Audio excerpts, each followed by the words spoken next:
Welcome everyone to our podcast today. We're joined by Irvin Schorsch and Donna Zanetti from Pennsylvania Capital Management, and the two of them are going to talk about how we help our clients. Irvin, take it away. Thanks, Leslie. Donna, if you think about how we provide comfort and confidence to our clients, what comes to your mind? Oh, what comes to my mind? Family. Family comes to my mind first because I think at Pennsylvania Capital, that is our strongest character that we build and instill with families. I take it very personally. And I think one of the things that we deal with a lot with our families are helping them through all the life challenges. And some of those that happen in the families are the loss of a partner or spouse. And a lot of times in that situation, one of the partners is the financial one and the other is not. And traditionally in our how we have it, usually it's the woman in the relationship who is not. And I take very to heart that I want to empower in learning how to navigate their finances with PCM, because I feel like I take them in and I want to educate them, because if they're suddenly faced with challenges that they have no idea about and they don't know where to come, they come to us. And I think that's one of the things that I pride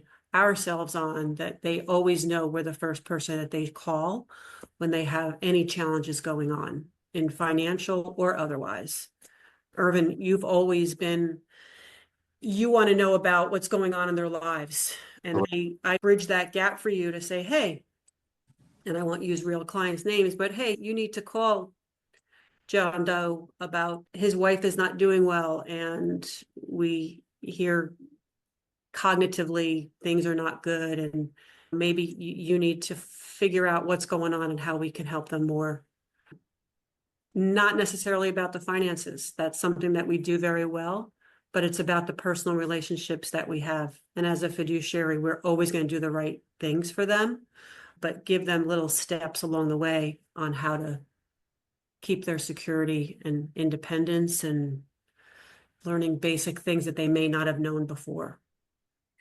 Let me ask you this question.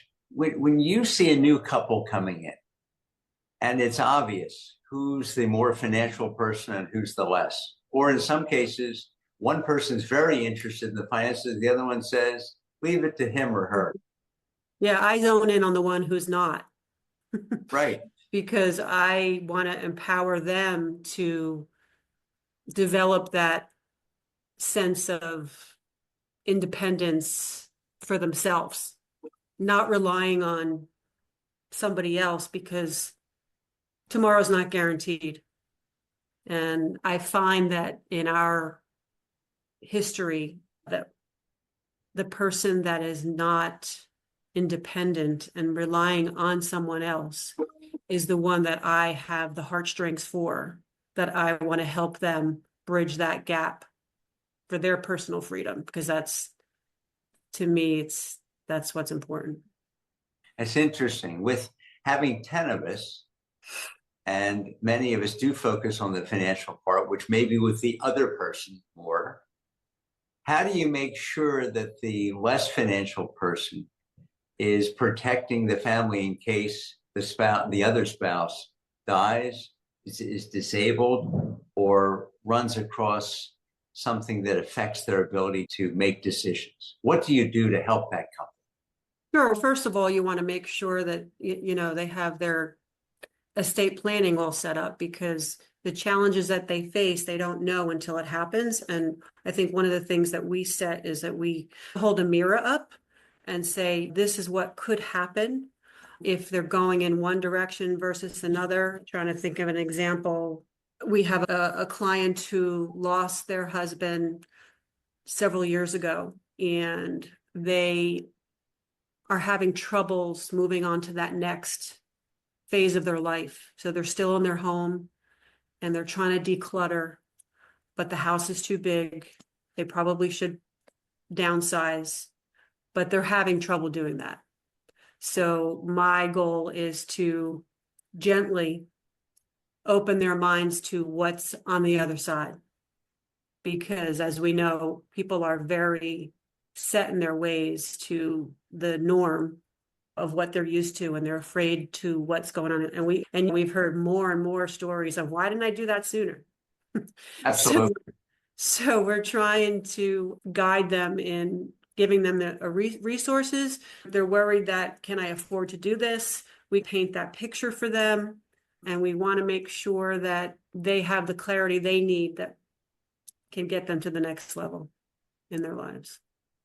How do you find dealing with that less financial spouse when let's just take an example. Husband dies, wife is left. What role do we serve as a firm and as a fiduciary firm in terms of helping that survivor make good and live a bright and exciting life even after they lost their spouse? Sure. Hopefully that person's been dealing with us for a long time, so they already have the comfort in coming to us and saying, I don't know where to go next.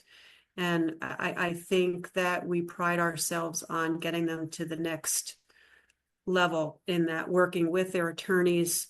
If they are with us, they've already have their estate planning in process, and we already know what the next steps are going to be.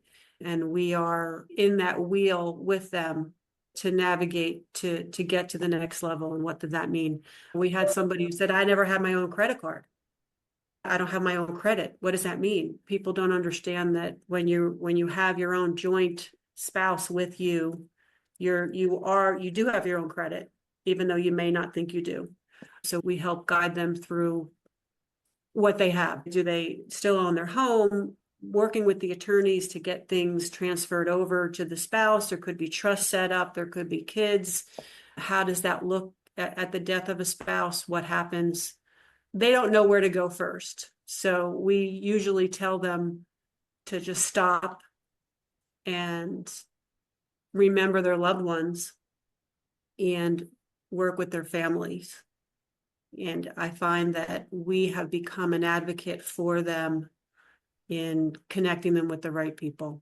I see it very similarly. I'd add a couple of things. When they're at the point that their husband or wife is disabled or died, we've spent years developing the blueprint with them for what are those next steps you were just talking about. So we do understand. And for us, it's less emotional.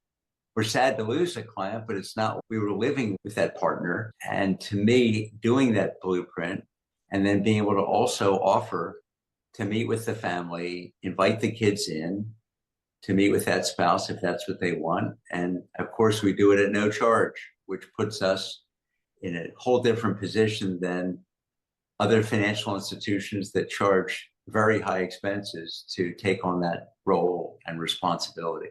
I'm proud of the fact that we don't do that, and we don't charge any of them to do that. I think that's special.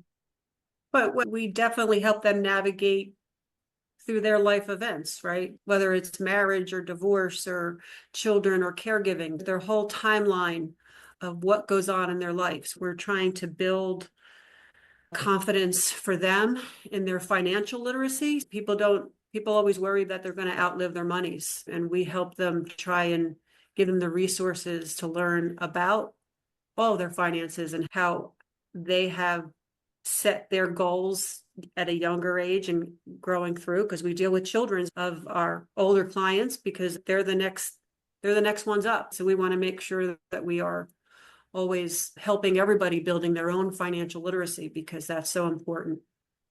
Very true. This was fun today. I think we covered a lot of those important issues to help our viewers understand what is important as they look for their fiduciary if they don't already have one. And I appreciate you spending the time here.